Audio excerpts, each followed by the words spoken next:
Hello dears, എല്ലാവർക്കും സ്നേഹക്കൂട്ട് പുത്തൻ promo വിശേഷങ്ങളിലേക്ക് സ്വാഗതം. അപ്പൊ ഇന്നത്തെ ഒരു പ്രൊമോയിലുണ്ടല്ലോ, നമ്മുടെ മക്കള് നമ്മുടെ ഋതുവും അച്ചുവും സ്വാതിയും കൂടെ തമ്മിൽ തല്ലാട്ടോ. നമ്മുടെ പൂർണിമാമയ്ക്ക് ചുറ്റിരുന്നാണ് ഈ തമ്മിൽ തല്ലുന്ന് ഓർക്കണം. അപ്പൊ നമ്മുടെ പല്ലവി വന്നിട്ട് പറയുന്നുണ്ട്, കണ്ടില്ലേ അമ്മേ, അമ്മയുടെ മക്കൾ തമ്മിൽ അമ്മയുടെ മുന്നിൽ വെച്ച് ഇങ്ങനെ തമ്മിൽ തല്ലുന്നത്. ഇത് ഒഴിവാക്കാൻ കാര്യമേ ഉള്ളൂ, ഒറ്റ കാര്യം അമ്മ ചെയ്താൽ മതി, ഹരിക്ക് അമ്മ മാപ്പ് കൊടുത്താൽ മതി എന്ന് പറയുന്നുണ്ട്. പക്ഷെ പൂർണിമാമ അതിനൊട്ടും സമ്മതിക്കത്തുമില്ല. പിന്നീട് നമുക്ക് കാണുവാൻ സാധിക്കുന്നത്, നമ്മുടെ ഓട്ടോറിക്ഷ കത്തിച്ച ആളെ, നമ്മുടെ ഹരിയുടെ ഓട്ടോറിക്ഷ കത്തിച്ച അദ്ദേഹത്തെ നമ്മുടെ പോലീസ് എങ്ങനെയൊക്കെയോ പിടികൂടുന്നുണ്ട്.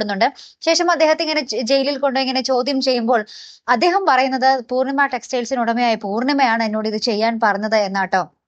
അങ്ങനെ തന്നെ നമ്മുടെ പൂർണിമാമയെ പിടിക്കാൻ വേണ്ടി നമ്മുടെ പൊന്നുമടത്തിലേക്ക് പോലീസ് ജീപ്പ് ഇങ്ങനെ പാഞ്ഞു പോകുന്ന ദൃശ്യങ്ങൾ തന്നെയാണ് കൂട്ടുകാരെ നമുക്ക് പിന്നീട് കാണുവാൻ സാധിക്കുന്ന കാഴ്ച. ഇനി എന്തൊക്കെയാകും അവിടെ നടക്കാൻ പോകുന്നത് അല്ലെ, കാത്തിരുന്ന് തന്നെ കാണാട്ടോ. ഒരു തീപാറുന്ന നിമിഷങ്ങൾ തന്നെയായിരിക്കും. ഇനി സേതു നമ്മുടെ പൂർണിമാമയും തമ്മിൽ വീണ്ടും അവിടെ വാക്ക് തർക്കങ്ങൾ ഉണ്ടാകുമോ എന്നൊക്കെ കണ്ടു തന്നെ അറിയാട്ടോ. അപ്പൊ എന്തായാലും അടുത്തൊരു വീഡിയോ വരുന്നത് വരയ്ക്കും. Good bye.